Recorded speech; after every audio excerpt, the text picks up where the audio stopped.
dark scenes. And Charlie, if you want, Charlie from Charlie's Special Cities here as well. If you want to come up, Charlie, you can, please. Please. The most dapper man in America. It's true. Gosh, am I forgetting anyone? Forgive me if I am. Steve Berkowitz.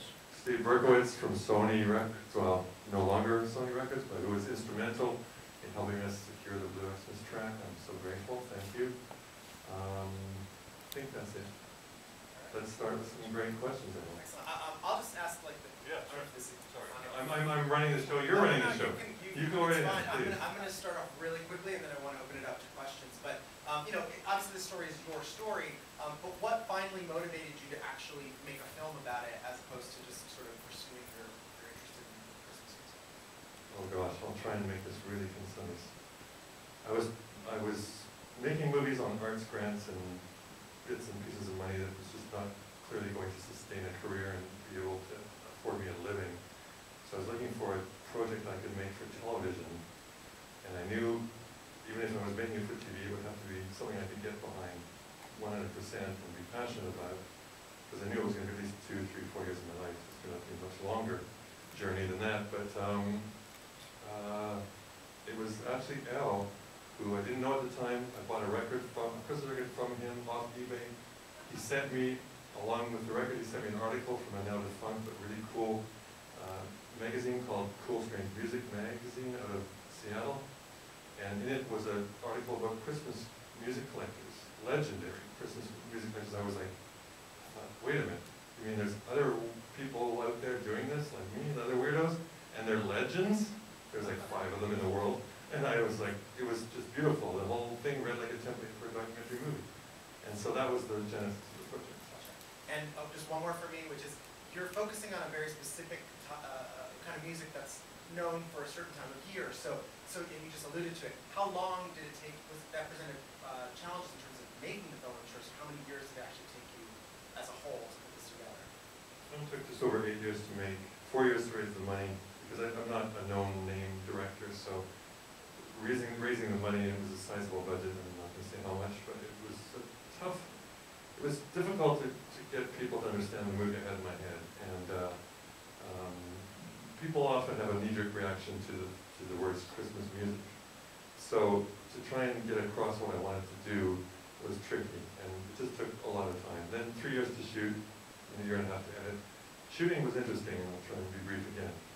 We did shoot interviews in the spring, summer, but we found that they were really bad. They just didn't have the juice that we needed, and whenever we would shoot interviews at Christmas time, they were so much richer and so much more just alive.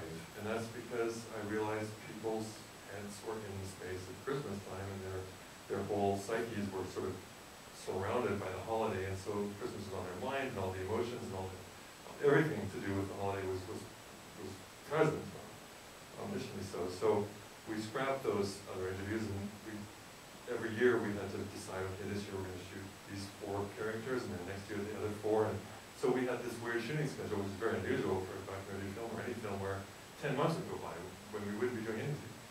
And I should have been starting on new films, but I foolishly didn't do that.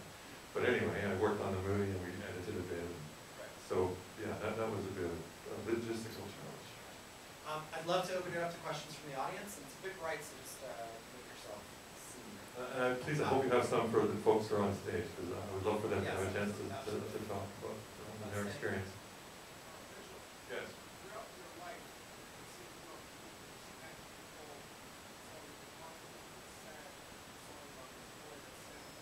Yes.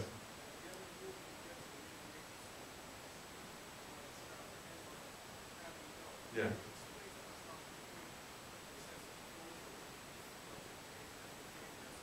Well, thank you for the question. It's a great question, and I regret that Sparrow was hoping to come tonight and regrettably couldn't make it, but it was, gosh, for me, so far, the highlight of my life to be working directly with someone as huge and influential and legendary as the Mighty Sparrow. That was just an absolute dream come true.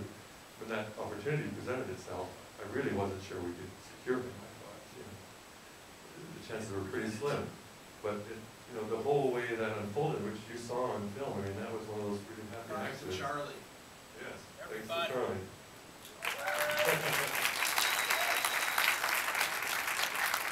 Not much I have to say, but I was going to explain how I feel to be part of this great movie and this great story, documentary. Tell a friend. I mean, glad to see so many people came out here. But I was in my store one day and I saw this 6'6" walking, and I said, what's this guy doing here? It was raining, and he came and started talking about getting some records, and from one thing to the next, and transformed to the other. And I'm like, okay, well, this doesn't sound serious. It sounds like a little joke. And we started taking pictures of it, and I'm like, what's going on? But when they came back, I said, well, this is serious. Let me get serious. Let me, get on to the masses, the one that can do a good job, the mighty sparrow, to make this dream come true for this legendary Bill here and his producer. So again, I'm glad that I'm a part of this, and I have some of my friends over there, Kenny, that was in there. So again, you all have a wonderful Thanksgiving. And Kelly Walker, too. And Oh, I'm sorry, excuse me, I didn't mention you, I'm sorry. See this film, and pass the word around, like I said, and again, I just thank God for me being alive and me being a part of this great success. But to answer your question, it's no longer haunted. It's worth noting, by the way, that this film is going to have theatrical release coming up just after Thanksgiving, Christmas season this year. Across the country. Any other questions? Yes, right here, please.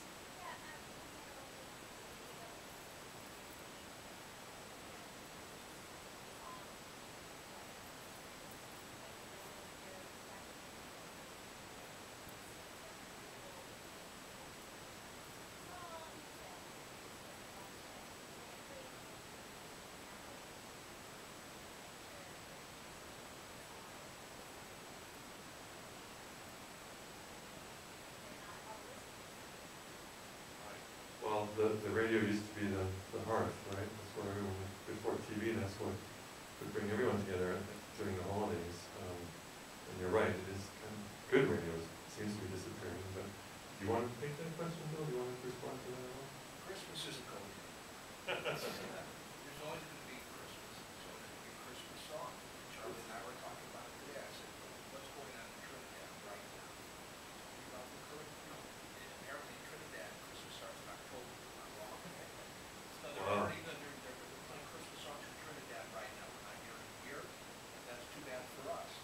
Now, I don't know what the problem is. There's a world of Christmas music, and it gets bigger every year. Sadly, what we have is 24/7 bad mainstream Christmas radio. I would love for more of these songs to be played more often, and you just have to search for them. I mean, with satellite radio and with streaming and the internet, there is a lot of places to find this stuff now. Whereas when I started planting, you had to know someone who had that record, and they would have to send you a copy of it. That was the only way to hear these songs. So for years, 5, 10 years, I'd be dreaming about Hakeem's Santa Claus is a Black Man and wondering, when am I ever going to get to hear this song? So now it's a lot easier to find these nuggets and these beautiful treasures. So, yeah. Future radio, I'm not sure. Yes, right here.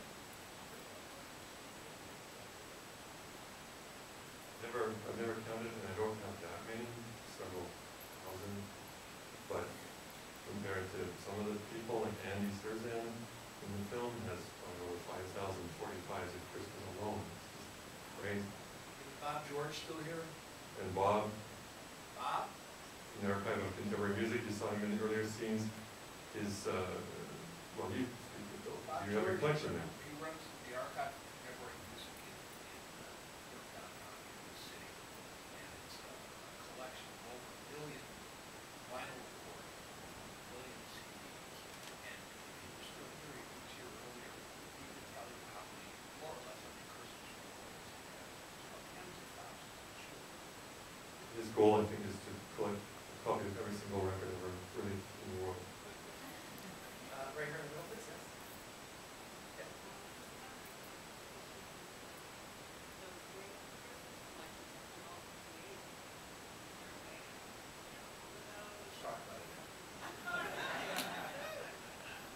there is a way, but it's a specific way. I have some for sale. You have some great people in the film. Was there anyone that you tried really desperately to get but just could not secure an interview with? Or alternately, who was the hardest person to finally secure an interview with? Well, because it took so long to make the movie, several people died along the way, which was sad. We have no Canadian artists in the movie, and one in particular who I desperately wanted in the film is an artist named Tom Connors. He's a legendary country western singer in that country, much beloved, and he has a great song. Describe this as Johnny Cash of Canada. He is definitely a Johnny Cash of Canada. And he has a great Christmas record that I encourage you all to seek out. It was made in 1970, originally released on Boot Records. It's fantastic. There's a cut on there called Down on Christmas, which is a very actually happy, uplifting, hysterical feeling about everything that goes wrong for this guy on Christmas Eve. And I really wanted him in the film. We tried for 3 years to get him.